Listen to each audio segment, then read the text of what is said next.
So let's talk about the three levels that you described in the transformation pyramid as they relate to employees.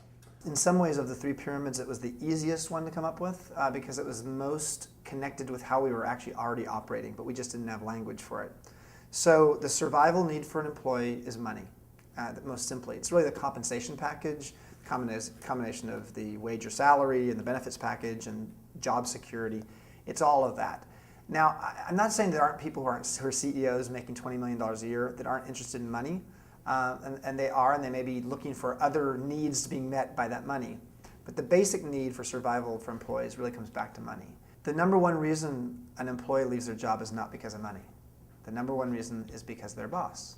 In fact, money is usually fourth place in most studies that have been done in the workplace. So the next level of the pyramid, that success level of the pyramid, comes down to recognition. How do you create a culture of recognition? How do you create an environment where the employees are recognizing each other without being forced to, and where leaders in the organization are recognizing people? So it's about it's both informal and formal recognition. Formal recognition we're all familiar with: who wins the awards at the holiday party and who has the employee of the month. Those are not bad things; they're good things. But having that without the informal recognition doesn't go very far. Talk more about informal recognition. What does that mean? Informal recognition basically means spontaneous, in the moment, and unexpected forms of recognition. Whereas an employee says, gosh, they caught me doing something right, as opposed to doing something wrong. And so why is that more valuable? Because it is unexpected, and it feels more authentic and spontaneous and customized to who you are. So when you're recognized by a peer or your boss for doing something, and you weren't expecting it, it actually, all of a sudden, you can move from that place of the impending doom to feeling like, wow, the impending pat on the back. Or joy. Or joy, yes, joie de vivre.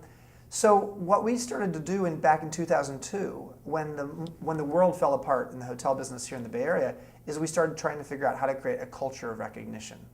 And Chapter 5 in Peak really speaks to this in a big way. But the main point of this is to say, when you create an environment where people are recognizing each other, it actually leads to a contagion effect. Now, you can have a contagious, fear is the number one contagion in America today in most organizations, and it's like throwing a stone in a pond and there's a ripple effect. The ripple effect in most organizations today is fear. A company that actually has created a culture of recognition creates an alternative ripple effect through the culture of people feeling like they're appreciated and recognized for what they do. And if you are recognized for what you do, you may be more inclined to actually go recognize someone else.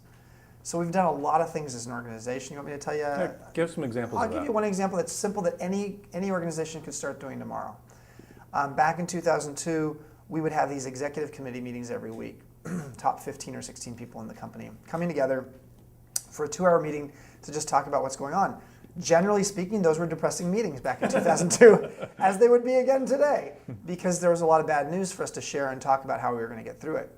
What we decided to do is change the last 10 minutes of the 2-hour meeting and focus just on recognition. So what I asked people to do for the 15 or 16 people who came to the meeting is come, if you'd like, and be ready to recognize someone out there in the field who's done something great in the last week.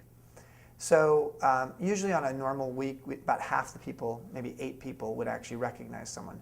And the vice president of operations would raise his hand and say, I want to recognize Joe the bellman at the Hotel Rex. Hotel Rex has one elevator. The elevator broke down for 2 days. We had a full hotel. Joe had family in town from the East Coast for 2 days. And he actually had wanted some days off, but instead, for those 2 days, he worked 16 hours a day because we needed the extra support to help schlep the bags up and down for the guests because there was no elevator. So he did get paid overtime. So he got recognized in getting paid extra. Level 1. So yeah, level 1, exactly. And he probably might have gotten recognized by his direct supervisor. But did Joe expect to get recognized by someone from the headquarters or corporate office? No, of course not. But what happened was the VP of Ops said, hey, I want to recognize Joe. And the VP of IT said, I'll go recognize Joe. What happened in the course of this recognition exercise, and this is just one person, and we do this all week long at all of our hotels, is Three things came out of this. Number one is Joe got recognized. And for the next 24 hours, the fact that the head of IT for the whole company came over to his hotel and said, thank you for what you did. I heard about it, and we even talked about it in our executive committee meeting. So the CEO, Chip, heard about it also. Joe feels a bit of a glow from that. And for the next 24 hours, whether it's with his family that night or with his other employees or with customers, you can feel Joe feeling good about himself. Number two is it meant that we ended our meetings on a positive note. And frankly, in a recession, that's important because that 2-hour meeting was depressing. The last 10 minutes helped us reacquaint ourselves with what was going well out there in the field. Again, focusing on some best practices rather than just the worst things that we're dealing with. As importantly, who was going well in the field? As well as who was doing well. And made you also realize that, as bad as things are, there's a lot of good things happening out there. Finally, and this is the third piece that I didn't expect, is the fact that it was the head of IT who went to say thank you to Joe, meant that Joe, the bellman, says, well, those people in the IT department, they're not just geeks. Because what happens in a downturn and what happens with a fast-growing company is finger pointing. IT blames marketing, marketing blames sales, sales blames, accounting. As silos get created. Silos get created, then everybody blames HR. But there's, Or the CEO. Or the CEO. So the fact that actually we were cross-fertilizing our recognition and having someone from a different department do the recognition meant that we were breaking down some of the silos at a time when silos, frankly, usually get even more entrenched in a recession because people are looking to blame someone or blame a different department.